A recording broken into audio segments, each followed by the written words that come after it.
Welcome to the Art of Being Human. I've been talking to you about drugs, and I'm going to continue with this. We'll be working with this for a while because the drug problem that we have is so severe. I really want to get into it. But at first, I'm going to start by telling you some things, some interesting things I have found out, just to kind of keep you up to date. And then we'll get to the charts in a little bit.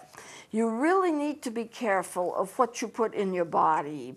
And I say that because I heard a report just recently about a woman whose face has turned to silver.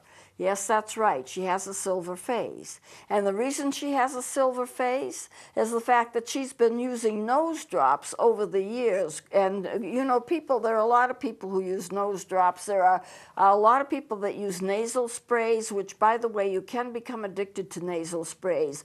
But she was using nose drops, and nose drops have silver in them. And so she's taking all of this silver in the system as she uses the nose drops, and she got too much of it.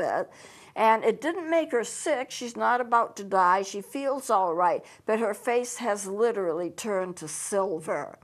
And she can't get a job, and the reason she can't get a job is no one wants to hire her with a silver face. Now, sometimes it is not really obvious, but in the right kind of light, you see her face as being silver, and it's embarrassing. So you have to be careful of what you actually put in your face. Now, there was a man whose face turned blue. I don't remember what he took, but he was known as the Blue Man. And you see, it was permanent. The silver on her face is permanent. She'll never be able to get it off. When it's obvious, it's very obvious. This man with the blue face, he could never get rid of the blue. He was taking something for health reasons, and it turned his face blue, and that was permanent. So he was nicknamed the Blue Man. So, you know, you just have to be careful. I know years ago people used to take something called colloidal silver. And colloidal silver had, of course, a lot of silver in it, and it was used as a cancer preventative, or it was used to shrink tumors. I don't think anyone ever uses it now, but this was a few years ago, and I imagine some people get too much silver in their system. As I said, it wasn't dangerous. That silver face is not dangerous to her. She's not sick. She's not going to die from it, but she's forever going to live with a silver face. So, and I've talked to people who have had gold shots for arthritis, and they haven't seemed to get any gold on their faces. But I talked to a few people that have used gold, and they said that it wasn't very helpful to them to get the gold shots. They didn't feel much better.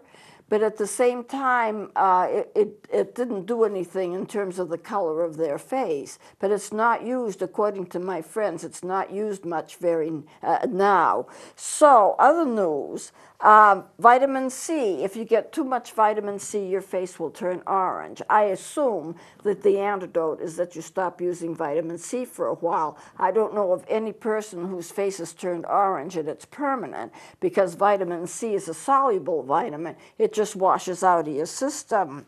There is a woman, and this was just reported, a woman who has put a pain patch on her baby. It was fentanyl. It was to calm him down because the baby was upset. It was too strong, and it killed the baby. So now she has a manslaughter charge against her. The baby was only a few months old.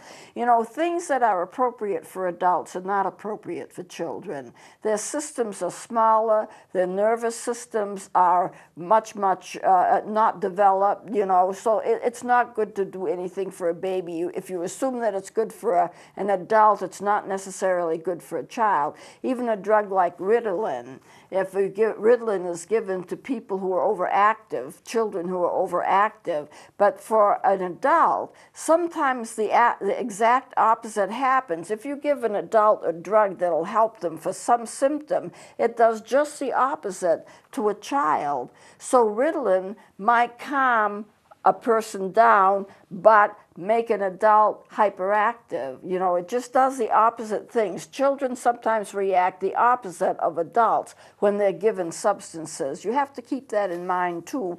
And any kind of prescription is geared, if it's for a child, is geared for the child's age and their size, how much they weigh, so that they don't get overdosed on medication, which might be appropriate for an older child, but would be too much for a younger child.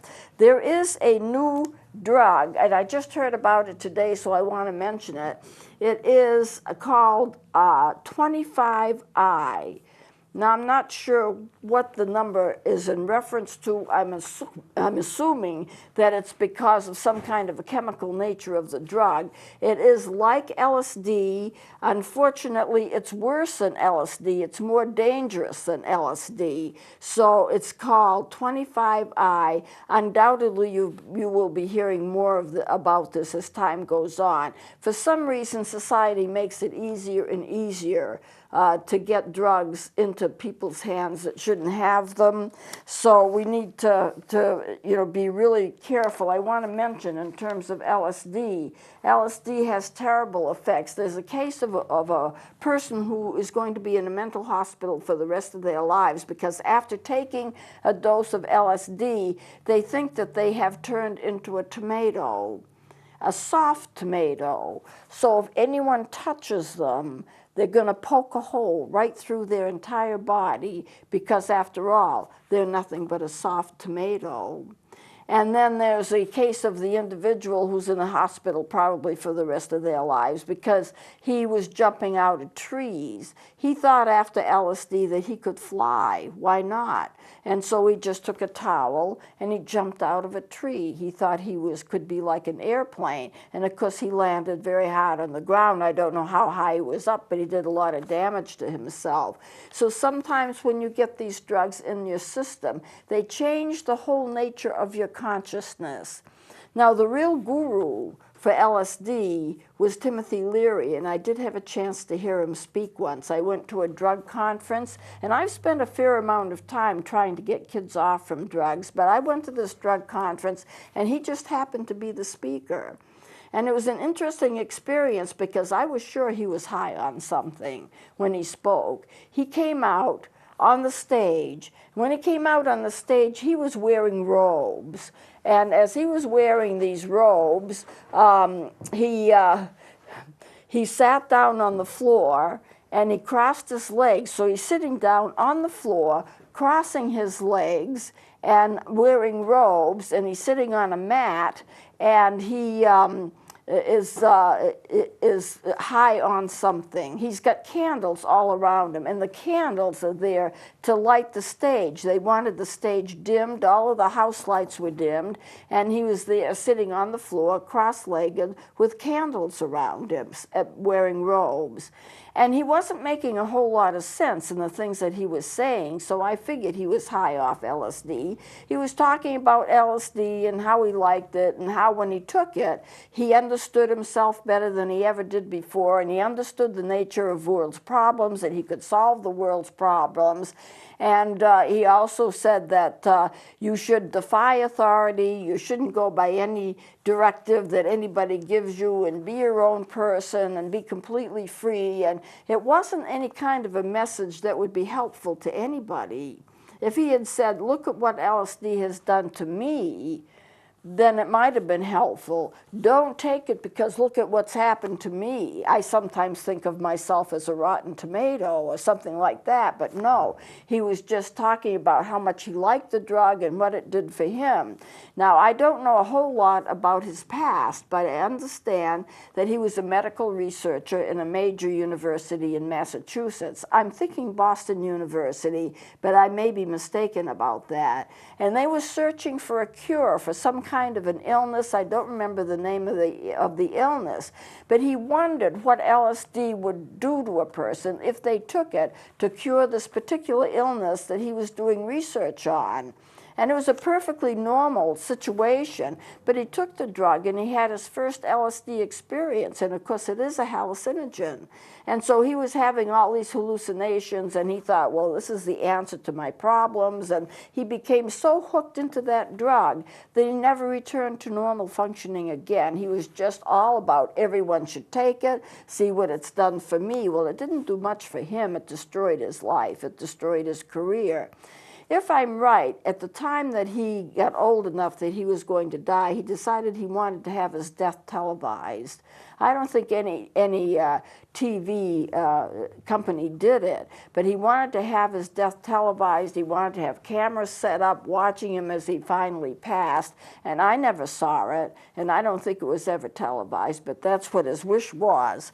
So it's when you mess around with drugs, there are problems, and you just have to face those problems that happen, and it's too bad, but stay away from what you don't know. Now, I want to mention e-cigarettes again. I know I talked to you about e-cigarettes before, but in the e-cigarettes, they're used as a substitute for cigarettes. They're used as a help to stop smoking, and even some of the doctors on television say they're perfectly safe to use, but they have issued some warnings because they do have liquid nicotine in them. Now, there are companies that make liquid nicotine in different flavors. You can get candy-flavored nicotine. And there are companies that sell it in bottles, and you just buy the bottle of whatever flavor you want and put it in your cigarette and smoke it. Now, you are getting some nicotine in your system. However, when you breathe out in the air, there's no nicotine that goes out in the air, so there's no secondhand smoke. So therefore, it's not unsafe for other people to breathe around you because they're not getting nicotine. But if you're using this cigarette, you are getting nicotine. Now, the problem is that it's poisonous. It's non-regulated. Kids can go into stores that sell it, and they can buy it in whatever flavor they want. And it shows people pouring out the liquid in teaspoons and putting teaspoons of the liquid nicotine in their system. And it is very poisonous for children to do this. They don't know when to stop. It tastes good, so let's drink the bottle. And there's no reason why they can't because it's legal for them to go in and buy it. But the symptoms of poisoning, and it does kill people if you get enough of it. Children have been known to die from this, but the symptoms of the poisoning is vomiting, muscle paralysis, seizures, and death.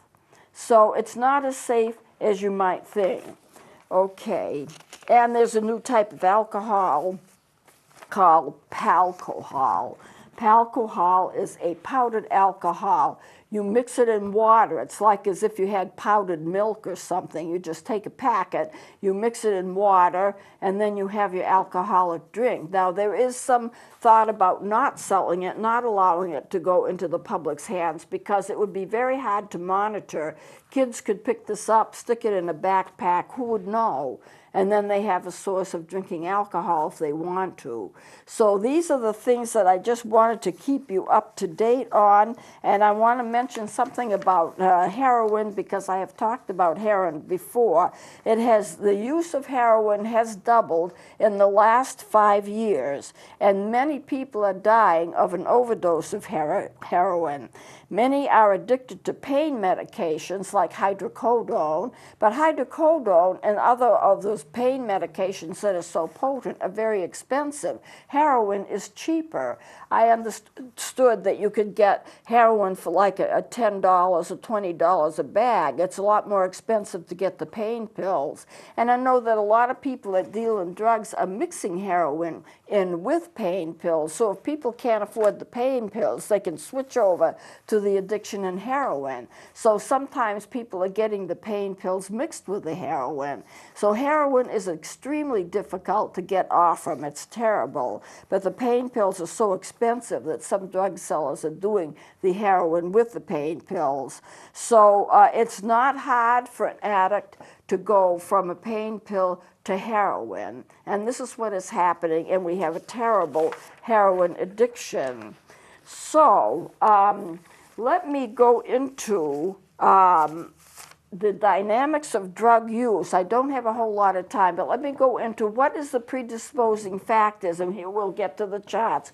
Why do people use drugs? What will lead them into using drugs? There are some predisposing factors. Some people are more tempted to use alcohol and drugs than others. They're more tempted, their biochemistry is different. Some people can get hooked on a drug faster than others because their biochemistry is different. So let's just take a look at this.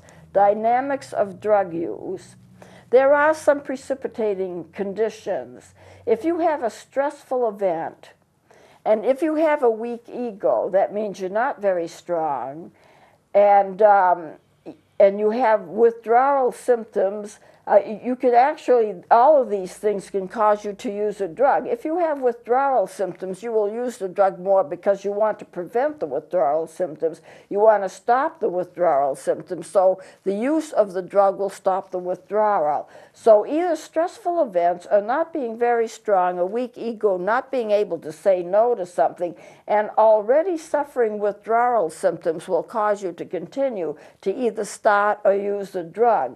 Other predisposing factors, genetics. Your heredity and biochemical factors are unique to yourself. Nobody else has a biochemistry factors that are like yours. That can cause some people to become addicted more quickly. Your past experiences, negative events, and I'm thinking about abuse here. A lot of people would self-medicate against abuse by taking drugs. Poor parenting skills, cultural events, all of these things can predispose you to use drugs.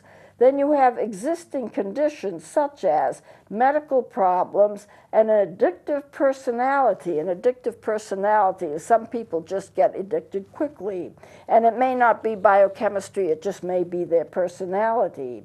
You have in your life perceived threats to your self-concept, a weak ego. You've got defense mechanisms. We talked about defense mechanisms months ago, and I may review them fairly soon because we need to. Denial and rationalization and will be part of the defense mechanisms that people use, and all of this can lead to substance abuse. So if you take a person and just take a look at them and get to know them, do they have a weak character? Do they have an addictive personality disorder? In fact, would it be easy for them to become addicted? And how would you know that? Maybe because part of the family is addicted. Maybe other family members are addicted. That would make it easier to become addicted. Have they had abuse in their lives? Have they had things that happened to them that would predispose them to want to use medication or use drugs to self-medicate for either depression or any other kind of situation that they had and that's difficult and painful for them? You can go back in a person's history and you can see what's going on with them and how does that predispose them to want to use drugs. And are they in pain? Do they find that if they're in pain that they can't get relief of the pain, and so they turn to drugs for relief of the pain?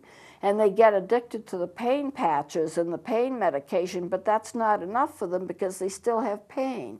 You know, there are a lot of really excellent pain medications out there for people who are experiencing pain, and there are also pain clinics that can help out.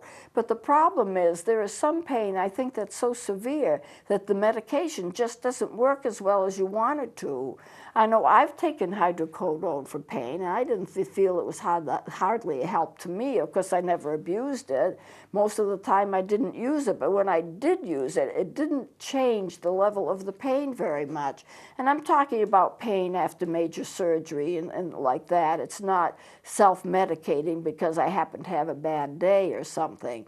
But there are a lot of situations in a person's life that bring them a lot of emotional pain and physical pain, and they want to use drugs for it. And sometimes it's appropriate and sometimes it's not. I had a high school student, and I'll kind of close with this story, but she carried a bottle of aspirin with her no matter where she went. And the reason she did it is because she was nervous. She had a lot of anxiety, and she felt that, and no one wanted to give her tranquilizers, so she felt that the aspirin would help her calm down. So she just carried the aspirin with her, and you would see her every so often popping an aspirin. She was getting nervous, and she took the aspirin to help her.